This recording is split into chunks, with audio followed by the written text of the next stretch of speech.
जय हिंद दोस्तों। आप सभी का केमिस्ट्री क्लास में स्वागत है। दोस्तों, आज जो टॉपिक डिस्कशन करने वाले हैं वो टॉपिक है असेसमेंट एंड इवैल्यूएशन। इसके अंतर्गत आज जो डिस्कशन करेंगे कि असेसमेंट क्या है, असेसमेंट और असेसमेंट के प्रकार के बारे में आज डिस्कशन करेंगे। सर्वप्रथम जानते हैं कि आकलन क्या है, और आकलन के प्रकार के अंतर्गत रचनात्मक आकलन, योगात्मक आकलन, निदानात्मक आकलन, अधिगम का आकलन, अधिगम के लिए आकलन और अधिगम के रूप में आकलन। तो आइए जानते हैं कि आकलन क्या है, असेसमेंट क्या है। दोस्तों, आकलन इसी के बारे में जानकारी इकट्ठा करने की प्रक्रिया को आकलन कहते हैं। इसी के बारे में जानकारी इकट्ठा करने की जो प्रक्रिया है उसी को आकलन कहते हैं। ये जो टीचिंग लर्निंग प्रोसेस है, शिक्षण अधिगम प्रक्रिया के दौरान ये निरंतर चलती रहती है। यहाँ पे आप देख सकते हैं कि टीचिंग लर्निंग प्रोसेस यानी शिक्षण अधिगम प्रक्रिया के दौरान जो शिक्षक हैं वो छात्रों का आकलन कर रहे हैं। आकलन अधिगम को इम्प्रूव करने के लिए एक तरीका है, मतलब अधिगम को बेहतर बनाने का तरीका है। आकलन का कॉन्सेप्ट से संबंधित जो भी कंफ्यूजन होता है, किसी भी कॉन्सेप्ट से संबंधित या किसी भी संप्रदाय से संबंधित किसी भी प्रकार की जो कंफ्यूजन है, डाउट है, समस्याएं हैं, उन समस्याओं को उसको समझना चाहिए ताकि उन समस्याओं को समझकर और उन समस्याओं को दूर किया जा सके। क्लियर? ठीक है। असेसमेंट यानी कि जो आकलन है, आकलन से व्यक्ति या वस्तु की वर्तमान स्थिति का पता चलता है कि वो वस्तु क्या है, अगर वो व्यक्ति की क्षमताएं क्या है, उसकी वर्तमान स्थिति का पता चलता है। असेसमेंट से व्यक्ति या वस्तु की योग्यता क्षमता का पता चलता है। असेसमेंट से व्यक्ति या वस्तु की उपलब्धि और उसकी प्रगति का पता चलता है। और असेसमेंट से यानी आकलन से व्यक्ति या किसी वस्तु की जो कमियां हैं और जो समस्याएं हैं उन समस्याओं का भी पता चलता है। क्योंकि आकलन करेंगे तभी हमें किसी भी वस्तु या किसी भी व्यक्ति की उसकी स्थिति का पता चलेगा, उसकी क्षमता योग्यता का पता चलेगा, उसकी प्रगति उपलब्धि का पता चलेगा और उसमें जो कमियां हैं, जो समस्याएं हैं, उसकी पता चलेगा। क्लियर है यहाँ तक? असेसमेंट के आधार पर यानी आकलन के आधार पर ही व्यक्ति या वस्तु को बेहतर बनाने के लिए सुझाव दिया जाए। जब हम आकलन करते हैं, व्यक्ति की जो समस्याएं होती है, जो कमियां होती है, वो पता चल जाता है तो उसके लिए बेहतर बनाने के लिए उसके सुझाव दिए जा सकते हैं। असेसमेंट यानी आकलन महत्वपूर्ण प्रक्रिया है जो व्यक्ति या वस्तु की गुणवत्ता, उसकी क्षमता और उसकी योग्यता एवं उपलब्धि का आकलन करने में मदद करता है। आकलन के द्वारा ही व्यक्ति की जो गुणवत्ता है, क्या क्वालिटी है, उसकी कितनी क्षमताएं हैं, कितनी योग्यता है और उसकी क्या क्या उपलब्धियां हैं, इन सभी चीज़ों का पता चलता है और ताकि इसमें मदद किया जा सके। क्या है? आकलन 3 प्रकार का होता है। असेसमेंट 3 प्रकार का होता है। रचनात्मक या निर्माणात्मक आकलन, जिसको कहते हैं फॉर्मेटिव असेसमेंट। योगात्मक या संकलनात्मक आकलन, जिसको कहते हैं समेटिव असेसमेंट। और निदानात्मक आकलन, डायग्नोस्टिक असेसमेंट। जानते हैं कि रचनात्मक आकलन या निर्माणात्मक आकलन क्या है। अंग्रेजी में इसे कहते हैं फॉर्मेटिव असेसमेंट। जैसे फॉर्मेटिव नाम से ही स्पष्ट होता है कि यहाँ पढ़ाने के दौरान यानी जब शिक्षण अधिगम प्रक्रिया चलती है तो उस अधिगम प्रक्रिया के दौरान ही किया जाता है। मान लीजिए यहाँ पे देख सकते हैं, यहाँ पे टीचिंग चल रहा है, शिक्षण अधिगम प्रक्रिया चल रहा है। शिक्षिका क्या कर रही है? इन बच्चों के मूल्यांकन कर रही है। ओरल रूप में कर सकती है, रिटेन रूप में कर सकती है, किसी भी तरीके से कर सकती है। इस शिक्षण अधिगम प्रक्रिया के दौरान ही चलता है। आकलन पढ़ाने के दौरान किया गया आकलन ही रचनात्मक आकलन कहलाता है। यह बच्चों के बारे में जानने के लिए सबसे बेहतर तरीका है, सबसे अच्छा तरीका है, सबसे बेस्ट तरीका है रचनात्मक आकलन यानी फॉर्मेटिव असेसमेंट। ये पूरे शिक्षण प्रक्रिया के दौरान चलता रहता है। वन डे टेस्ट हो सकता है, 2 दिन के बाद हो सकता है, वीकली हो सकता है, मंथली हो सकता है, इसी प्रकार के हो सकते हैं। क्लियर है? रचनात्मक आकलन यानी जो शिक्षण अधिगम प्रक्रिया के साथ चलता रहता है, शिक्षकों को छात्र की समझ, सीखने की ज़रूरतों और उसके पाठ या इकाई या पाठ्यक्रम के दौरान उसकी जो प्रगति है, अकादमिक जो प्रगति है, उसके मूल्यांकन के लिए किया जाता है। ठीक है?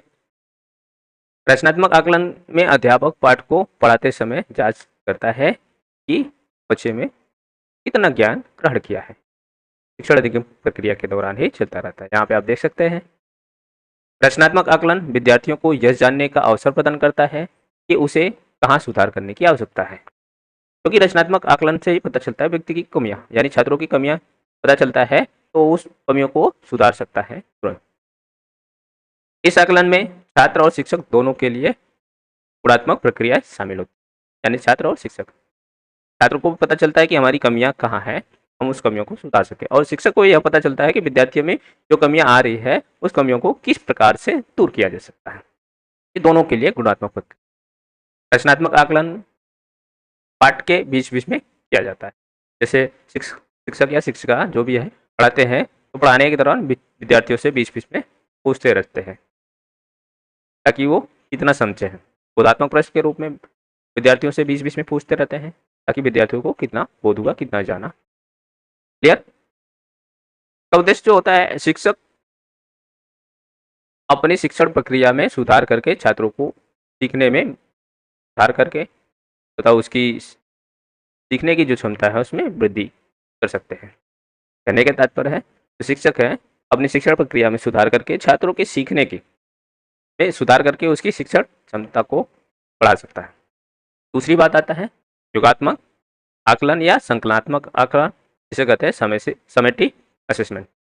समेटिव नाम से स्पष्ट है कि जो सम यानी कि शिक्षण प्रक्रिया के दौरान जो लास्ट में, जो अंत में किया जाने वाला आकलन है उसे कहते हैं योगात्मक आकलन। साल के अंत में किया जाने वाला आकलन योगात्मक आकलन कहलाता है। यहाँ पे आप देख सकते हैं पूरे शिक्षण प्रक्रिया के दौरान लास्ट में ये अपनी वार्षिक परीक्षा दे रहे हैं, यानी कि का योगात्मक मूल्यांकन हो रहा है, योगात्मक आकलन किया जा रहा है।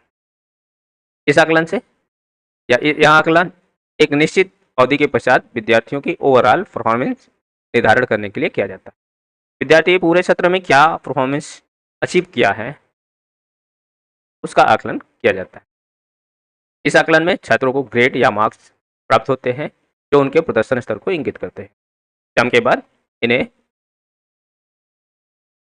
इनके आकलन के लिए, इनके उपलब्धि के लिए इनको मार्क्स या ग्रेड दिया जाता है, जिससे पता चलता है कि इनकी उपलब्धि क्या है। योगात्मक आकलन के द्वारा यह माना जा सकता है कि हम अपने उद्देश्यों की पूर्ति कितने सफल रहे, यानी कि अब अपने उद्देश्यों की पूर्ति में कितने सफल रहे, ये योगात्मक आकलन के द्वारा मालूम चलता है। उद्देश्य एक निश्चित अवधि में शिक्षक व छात्रों की संपूर्ण गतिविधियों के बारे में बताता है। योगात्मक आकलन। तीसरा आता है निदानात्मक आकलन, डायग्नोस्टिक असेसमेंट।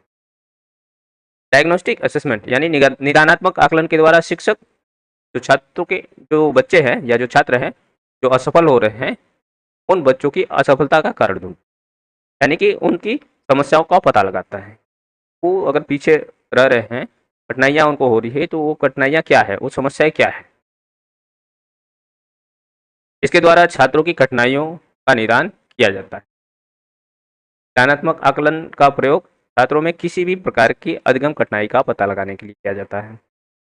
असफल छात्रों की असफलता का पता लगाने तथा हम उन्हें उनकी क्षमता के अनुसार शिक्षण विधि का प्रयोग करके उनको सफल बना सके, इसके लिए डायग्नोस्टिक असेसमेंट किया जाता है। यहाँ पे आप देख सकते हैं कि शिक्षक और शिक्षिकाएं मिलकर विद्यार्थियों की समस्याओं का पता लगा रहे हैं, कि विद्यार्थियों की कठिनाइयों का पता लगा रहे हैं, विद्यार्थियों में किस तरह की समस्याएं हैं और उन समस्याओं को कैसे दूर किया जा सके। जब हम उन समस्याओं को जानेंगे तभी कुछ रणनीति बना पाएंगे ताकि उनकी क्षमताओं के अनुसार अपने शिक्षण विधियों में सुधार करके उनको आगे के लिए सफल बना सके। तो निदानात्मक आकलन में विद्यार्थियों की समस्याओं का पता लगाया जाता है, उसकी समस्याओं का पता लगाया जाता है ताकि उनमें जो समस्याएं हैं, जो कमियां हैं, उन कमियों को शिक्षक जानने और जानकर उसके अनुसार शिक्षण विधियों का चुनाव करे और उनकी योग्यता के अनुसार यानी उनकी क्षमता के अनुसार उनको उन शिक्षण विधियों के माध्यम से उनको सफल बनाया जा सके, चाहे उनकी समस्याओं को दूर किया जा सके। क्लियर है? अब बात आती है कि वर्तमान समय में जो असेसमेंट किया जा रहा है, assessment of learning, assessment of learning यानी अधिगम का आकलन। अधिगम का आकलन के अंतर्गत समेटिव असेसमेंट होता है। ये ध्यान रखिए, परीक्षा में बार बार पूछा जाता है कि असेसमेंट आकलन इसके अंतर्गत आता है, तो समेटिव असेसमेंट या समष्टि असेसमेंट के अंतर्गत कौन सा आकलन आता है, तो असेसमेंट ऑफ लर्निंग। क्लियर है? जो समेटिव असेसमेंट है जो साल के अंत में किया जाता है, अब इसे यह आपको मालूम चल गया कि असेसमेंट ऑफ लर्निंग यानी कि जो समेटिव असेसमेंट, अधिगम का आकलन, यह आकलन कार्य समाप्ति पर किया जाता है यानी कि पूरे अंत में। इसमें ग्रेड और मार्क्स दिया जाता है, उसके परिणाम को प्रदर्शित देकर उसके परिणाम को प्रदर्शित करते हैं। विद्यार्थियों के उपलब्धियों की सूचना, विद्यार्थी ने क्या उपलब्धि हासिल की, यहाँ पे आप देख सकते हैं। असेसमेंट ऑफ लर्निंग यानी समेटिव असेसमेंट जो वर्ष के अंत में किया जाता है। दूसरी बात आता है असेसमेंट फॉर लर्निंग यानी अधिगम के लिए आकलन। अधिगम के लिए आकलन यानी फॉर्मेटिव असेसमेंट। फॉर्मेटिव असेसमेंट यानी कि पूरे सत्र के दौरान असेसमेंट होता रहता है, वही है शिक्षण के लिए आकलन यानी पूरे शिक्षण के दौरान जो आकलन किया जाता है उसको असेसमेंट फॉर लर्निंग कहते हैं, फॉर्मेटिव असेसमेंट। ओके, क्लियर है? इस आकलन में दो चरण सम्मिलित है, यानी इसमें दो चरण आते हैं, एक निदानात्मक, एक रचनात्मक। निदानात्मक में होता है कि विद्यार्थियों की समस्याओं का पता लगाना, कमियों को पता लगाना, उसकी कठिनाइयों का पता लगाना। रचनात्मक उनकी जो सृजनात्मक शक्तियाँ हैं उसको और बेहतर करना। जब हम में क्षमताएं योग्यताएं जानेंगे उसके अनुसार शिक्षण विधियों का प्रयोग करके उनको और आगे बढ़ाएंगे। इसके लिए इस अधिगम के लिए आकलन में पोर्टफोलियो, कार्य प्रगति पत्रक, शिक्षक अवलोकन व बातचीत आधारित हो सकते हैं। इसके आधार पर यह आकलन किया जा सकता है। क्लियर है? तीसरा आता है कि assessment as learning. Assessment as learning की अधिगम के रूप में आकलन। अधिगम के रूप में जो आकलन है इसके अंतर्गत सेल्फ असेसमेंट यानी बच्चा खुद का स्वयं से मूल्यांकन कर, छात्र स्वयं का मूल्यांकन कर। अधिगम के रूप में आकलन या छात्रों के द्वारा सीखने सिखाने की प्रक्रिया के दौरान होता है, यानी छात्रों के द्वारा जो सीखने सिखाने की प्रक्रिया है उसके दौरान होता है, जिसमें छात्र स्वयं के द्वारा आकलन करते हैं। वो अपनी शक्तियों को पहचानते हैं, अपने शक्तियों को पहचान कर और स्वयं के द्वारा मूल्यांकन करते हैं। यहाँ पे आप देख सकते हैं जाती है शिक्षक क्या करती है कि इनकी शक्तियों की पहचान कराता है, इन सभी को यानी जो छात्र हैं सबको अपनी शक्तियों का पहचान कराता है, और ताकि ये स्वयं अपने शक्तियों की पहचान कर अपना खुद का आकलन कर सके, स्वयं के द्वारा आकलन कर सके। तो इसे कहते हैं assessment as learning, self assessment. Clear है? तो आज हमने जाना असेसमेंट की आकलन के अंतर्गत रचनात्मक आकलन, योगात्मक आकलन, निदानात्मक आकलन, अधिगम का आकलन, अधिगम के लिए आकलन और अधिगम के रूप में आकलन। क्लियर? तो आज के लिए इतना ही, और अंत में आप सभी से एक बार फिर निवेदन है, रिक्वेस्ट है कि आप सभी चैनल को लाइक, सब्सक्राइब, शेयर तथा कमेंट करें, और इस वीडियो को उन विद्यार्थियों तक जरूर पहुंचाएं, विद्यार्थियों को जरूर शेयर करें जो इसकी तैयारी कर रहे हैं, ताकि वो अपनी तैयारी में पूरी हेल्प मिल सके।